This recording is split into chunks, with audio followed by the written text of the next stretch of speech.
So let's drill down with David McCuan. He's a political scientist from Sonoma State University. David, these speeches are, if nothing else, strategy. And you heard about the money component there.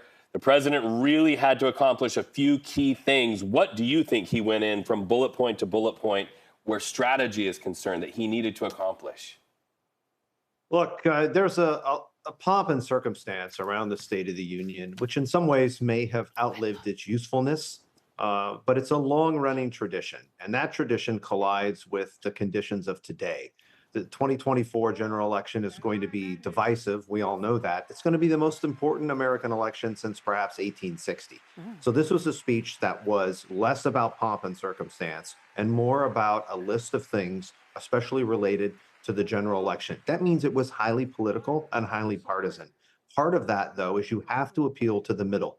And the president did some elements of that, particularly on reproductive politics, particularly on things like junk fees. He's a populist, and the White House wanted to portray that. They have to be happy with how they did, but they also have to be concerned, particularly with young people, that emerging voter group, let's say 18 to 35, that we saw the other night with Adam Schiff's for the protests that were going on during his speech, and also outside the Capitol last night. So these are all elements that the White House is trying to juggle as it goes to battleground states like Pennsylvania, Georgia, and other states over the next month.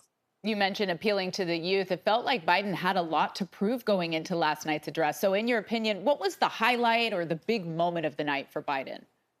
Well, certainly, I think laying out the 59 years since Selma and Bloody Sunday, that was, I think, an emotional moment for a lot of people, invoking the legacy of John Lewis. But there are other elements here. I mean, there's a lot going on in the world.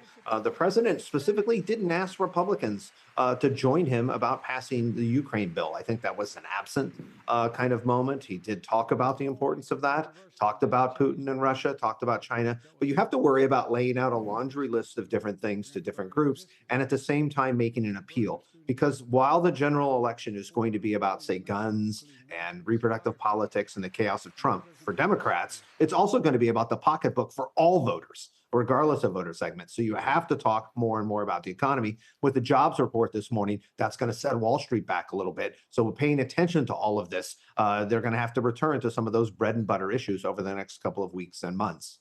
David, I want to get your response on the Republican response. Senator Katie Britt speaking from her kitchen with plenty of criticism aimed at Biden. We've also heard on social from Mitt Romney calling the speech highly political, but he did have some praise for some of the president's remarks when it came to foreign policy. Yeah, I mean, look, there are three senators that are kind of in the middle and deal makers, and they're all leaving the Senate. The Senate. Kristen Sinema is one of them. Joe Manchin is one of them, and Mitt Romney.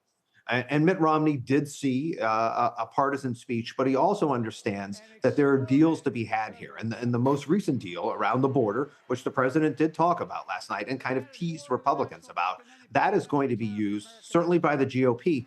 But Democrats think they have an opening. They think they have a gift here from Donald Trump on that particular issue. And then you look at Senator Britt and her talk, and the Republicans have to neutralize this Democratic advantage related to IVF, reproductive politics, and the appeal particularly to suburban women. I don't know if giving a speech from your kitchen and that delivery does that. But look, the response speech that's given by just about any politician usually falls flat. She's young enough to not fall into political obscurity, but there are worries about giving that speech and what comes after. I'm not sure her delivery was necessarily the best. Fascinating to look at, especially on International Women's Day and the positioning there of that speech and what it has to say strategically. David McCuan, we always appreciate you joining us. We know it's an early rise for you this morning. We're so glad you're joining us live from right atop the Golden Gate Bridge. Hey, happy Friday. Yes, happy You've Friday. You've got the best seat in the house. We'll continue the conversation online. Reach out to us with your reaction to the State of the Union address. Use that hashtag KPIX.